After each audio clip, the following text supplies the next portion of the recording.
Fl-isem tal-Missier u tal-Iben u tal-Ispirtu Santu, il-grazzi ta' Sidna Ġesu Kristu tkun ma'kom il-koll. Din nofru dan is-sagrifiċċju tal-Qudiesa għar-Ruħ Saminu Ċini u l-familjari.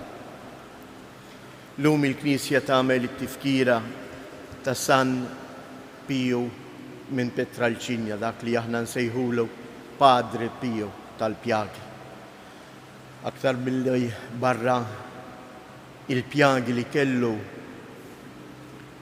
Padre Pio kien konfessur kbir.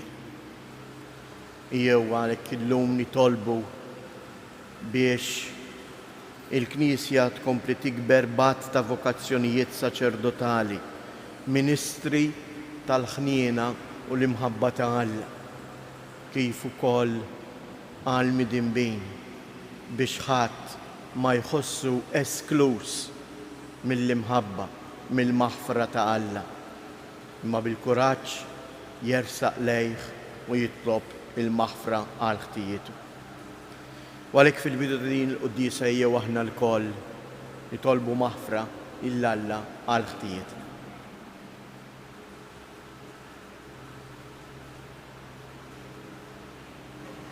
Mulej ħniena, Kristu ħniena, mulej ħniena. Iħenna lina Alla li jista' kollox jaħfrilna dunubietna u jwassalna għal ħajja ta' dejjem. Nitolbu. U Alla ta' dejjem li tista' kollox bi grazzja waħdanija, inti tajt lill-Qassis San Pio minn Petralcina li jieħu sem fis-salib ta' ibnek. U permezz tal-ministeru tiegħu inti ġeddiet l-ġubijiet tal-ħniena tiegħek.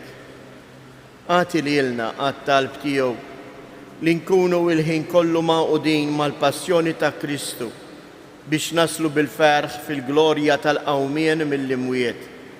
Bibnek Ġesu Kristu Sidna li hu Alla u li miegħek wisaltan flimkien mal-Ispirtu Santu għal dejjem ta' dejjem.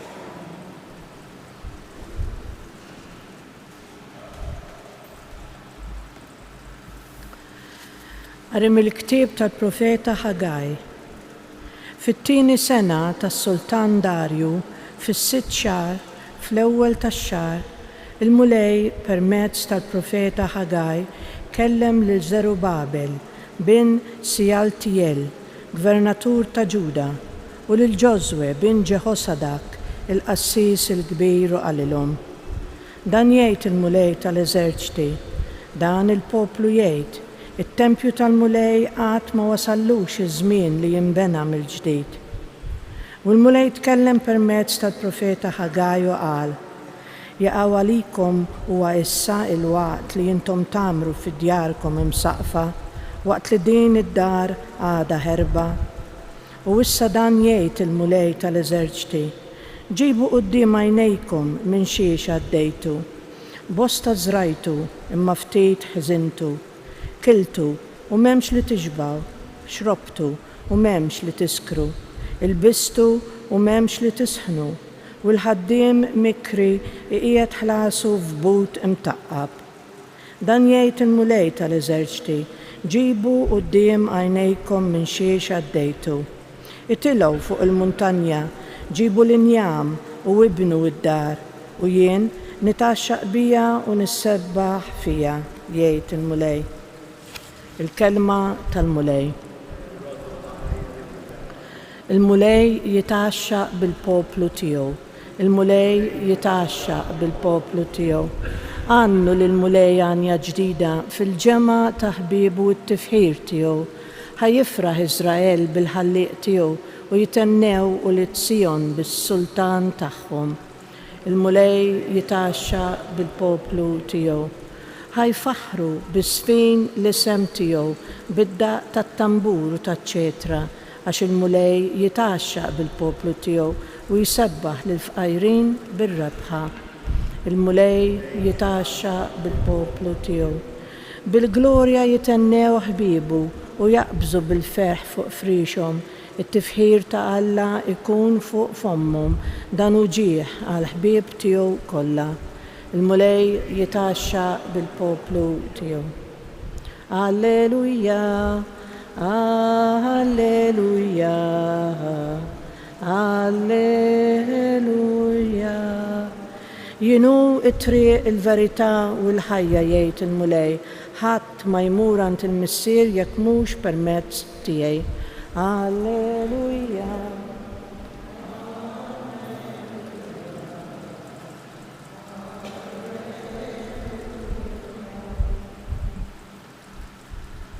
Il-mulej ma'kom. Qari mill-Evanġelju skont San Luqa. F'dak iż-żmien dawn il-ġrajja kollha waslu fid-dnejn Erodi tetrarka u beda jitħasseb għaliex xi ħud kienu qegħdin jgħidu li Ġwanni qam mill-imwiet, waqt li oħrajn qalu li der Elija u oħrajn li qam wieħed mill-profeti tal-imoddi. Iżda Erodi qal lil Ġwanni tajtlu rasu, mela minnu dan li fuqu qed nisma' dan kollu, u beda jfittex li jarah. Il-kelma tal-mulej.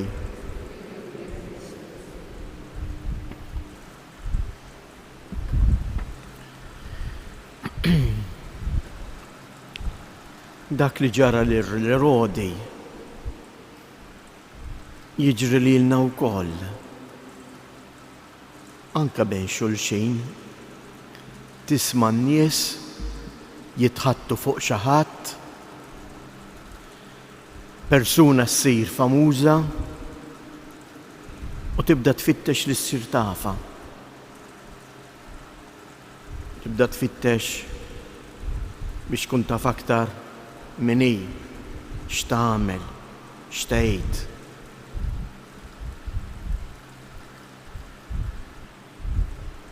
Illum għadna insibu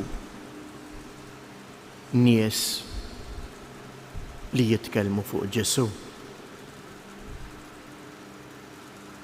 Dawn in-nies li semgħu u ltaqgħu u għamlu esperjenza ta' Ġesu baqgħu ħajjithom kollha jitkellmu fuq Ġesu. Saħansitra dan il-kliem tagħhom wasal fil-palazz ta' Erodi. L-iżbal ta' Erodi tafu fejn kien eżjes. Li beda tajjeb ifittex li jarah, imma meta sar jafu ma jemminx il-kelma tiegħu. U dan huwa wkoll l-iżbal li jista' jiġri lilna, lili u lilek. Smajna ħafna prietki, nisemgħu ħafna quddies ħanesaġera ftit. Imma mbagħad fil-ħajja tiegħi il-kelma tiegħu qiegħed inħellija tmexxini jew qiegħed inwarraba, narmija kif għamel Erodi. Hekk f'din il-festa ta' Padre Pio ejjew nitolbu l-mulej li jagħtina din il-grazzja. Li l-kelma ta' Ġesu li l-Knisja twasslilna narfu nożżuha, narfu nibnu ħajjitna fuqha.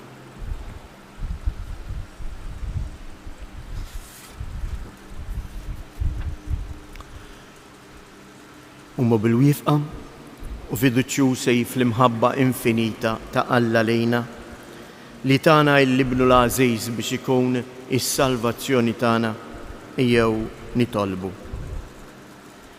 Nitolbuk mulej għall-Knisja mqazza tiegħek sabiex tkompli tkun il-qaddejja tal-popli kollha billi twassalhom għal għandek. Nitolbuk mulej għal dak kollha li għandhom responsabiltajiet ċivili biex jaqdu l-missjoni tagħhom b'sens ta' servizz għal qadi ħassaltan fost il-popli, il-paċi u s-sliem.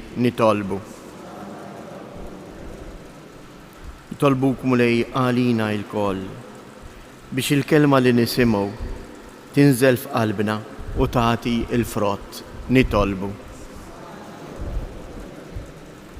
Minn dan is-santwarju għażiż tal-Madonna ta' Pinu nitolbuk mulej għall-familji kollha tagħna. Għati l-għajnuna meħtieġa lill-morda, lil dawk kollha li jduru bihom kemm fl-isptarijiet kif ukoll fid-djar tagħna nitolbu. Fiskiet inresqu it-talbiet tagħna.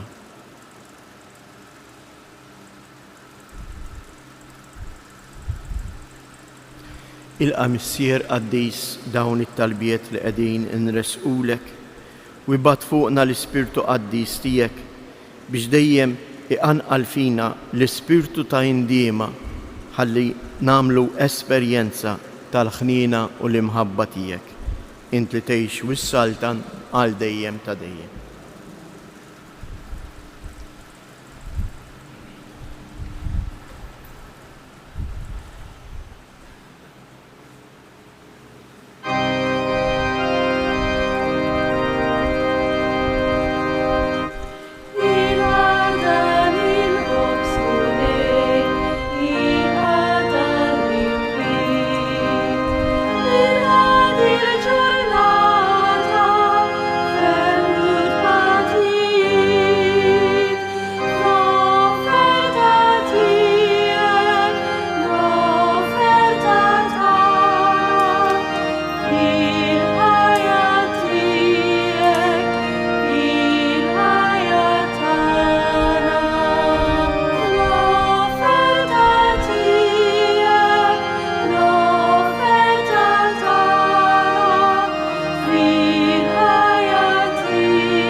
Jitolbu ħuti biex dan is-sagrifiċċju tiegħi u tagħkom ikun jogħġob lill-Alla l-Missier li jista' kollox.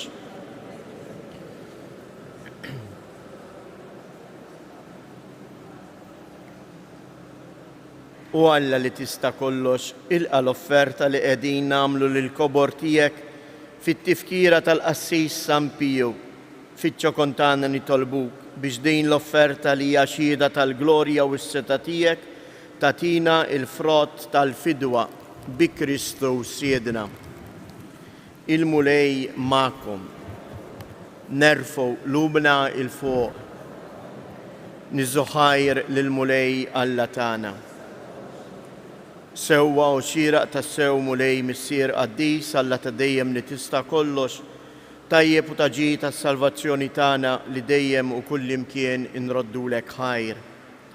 Lilek tfaħħar il-ġemma tal-qaddisin fis-sema u l-ġieħ li inti tagħtihom għall-merti tagħhom u ġieħ moti għall-istess doni tiegħek li inti tgħallimna bl-eżempji ta' ħajjithom u tieqaf magħna bil-għajnuna tat-talb tagħhom.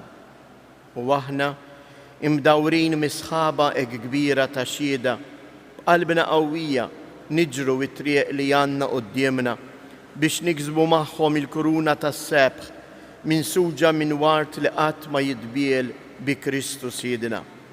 Għalhekk mal-anġli u l-arkanġli mal-ġemma kotrana tal-qaddisin intennu l-innu ta' tifħir tiegħek u ngħidu bla qiegħda Qaddis, Qaddis, Qaddis, mulej Alla tal-eżerċiti, ismewwitu l-art mimlija bil-glorja tiegħek, osanna fl-ola tas-smewwiet, imbierek minn ġej f'isem il-mulej, osanna fil-oli tas-smewwiet.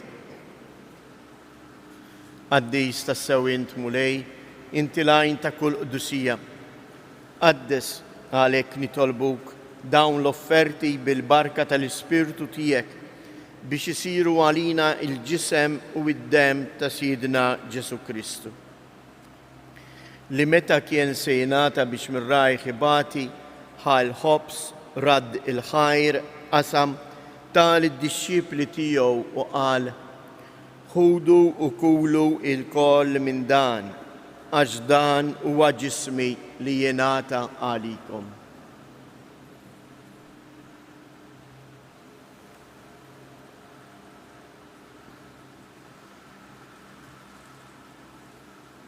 Ekk ukoll wara li klaħa l-kalċi, reġa' radd il-ħajr tal-disċipli tiegħu u qal: ħudu u jxorbu minnu il-koll, għax dan huwa l-kalċi ta' demmi tal-patt il-ġdid li jibqa' l dejjem, id-demm li jixxerret għalikom u għall-bnedmin kollha għal maħfra ta' dnubiet. Għamlu dan b'tifkira tiegħi.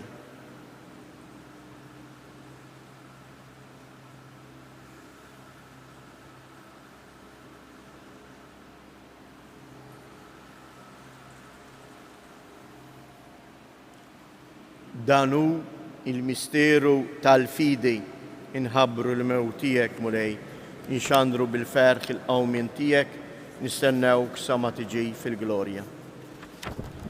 Għalhekk aħna u nagħmlu dan tifkira tal-mewt u l-qawmien ta' Sidna Ġesu Kristu, nofrulek mulej il-ħobs tal-ħajja u l-kalċej tas-salvazzjoni u inroddulek ħajr għaliex oġbok tilqana hawn quddiemek biex naqduk. U mit-ċokon tagħna nitolbu lill-Ispiritu Santu jaqgħadna f'ġisem wieħed, lilna li nieħdu sehem mill-ġisem u d-demm ta' Kristu. Ftakar mulej fil-Knisja tiegħek imxerda mad-dinja kollha u ittaqa' fl-imħabba flimkien mal-Papa Franġisku, mal-Isqof tagħna Anton u mal-Ministri tiegħek kollha. Ftakar ukoll fħutna li raqdu bit-tama tal-qawmien. Ftakar fil-mejtin kollha, daħħalhom quddiemek fid-dawl tas-sebħ tiegħek. Ħenna għalina l-koll nitolbuk, għati lilna wkoll il-wirt tal-ħajja ta' dejjem flimkien mal-Verġni Mqazza u Malla Marija, mar-raġel tagħha San Ġusepp, l-Apostli u l-Qaddisin kollha li jgħixu fil-ħbiberija tiegħek sa mill-bidu tad-dinja. Għamel li magħhom infaħruk u nsebħuk b'Ġesu Kristu ibnek. Bi Kristu, ma' Kristu u fi Kristu. Jingħata lilek għalla missier li tista' kollox flimkien mal-Ispirtu Santu kull ġieħ u glorja għal dejjem ta' dejjem. Ejjew nitolbu kif għallimna u ridna nagħmlu li bentalla għas-salvazzjoni tagħna, missierna li inti fis-smawiet jitqaddis ismek, tiġi saltnatek, ikun li tritient kif is-sema hekk fl-art. Ħobżna ta' kuljum għatina illum, aħfrilna dnubietna, bħalma naħfru minnu ħati għalina u la ddaħħalniex fit-tiġrib, iżda eħlisna mid-deni.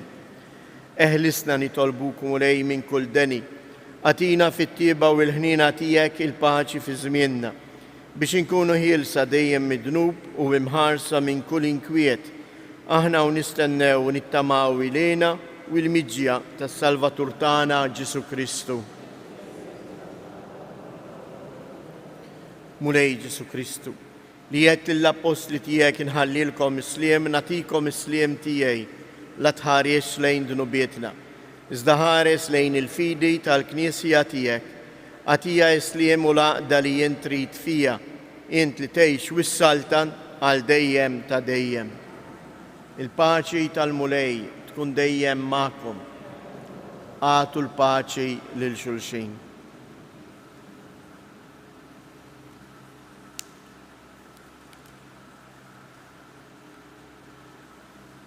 Ħaruf ta' Alla li tneħħi dnubiet tad-dinja ħenna għalina. Ħaruf ta' Alla li tneħħi dnubiet tad-dinja ħenna għalina. Ħaruf ta' Alla li tneħħi dnubiet tad-dinja għatina il-paċi.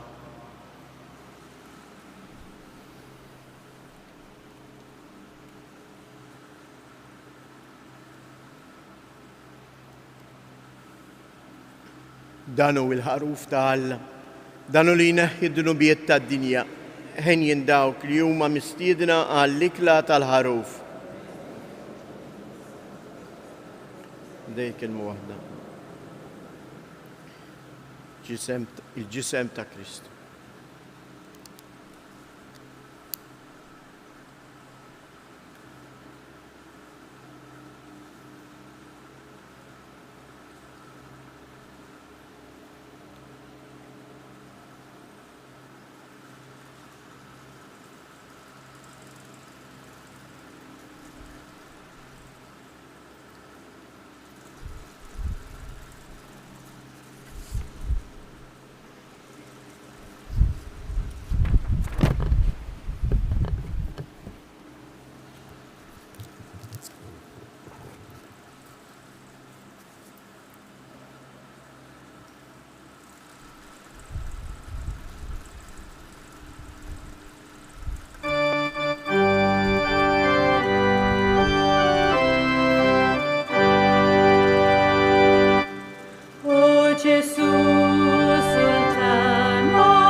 Nitolbu.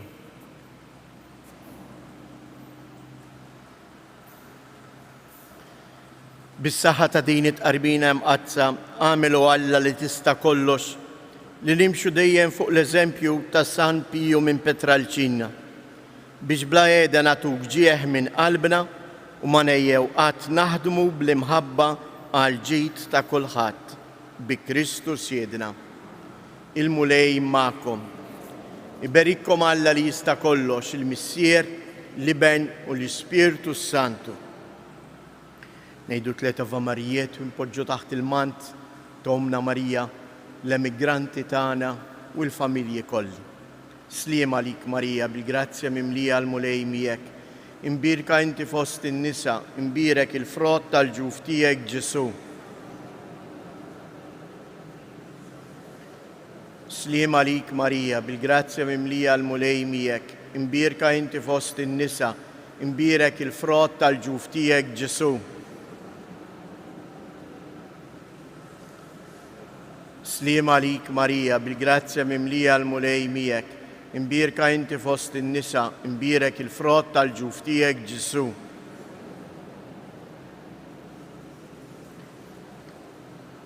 Madonna ta' Pinu, Sultana tal-familja, ħarstek fuqna dejjem żomm.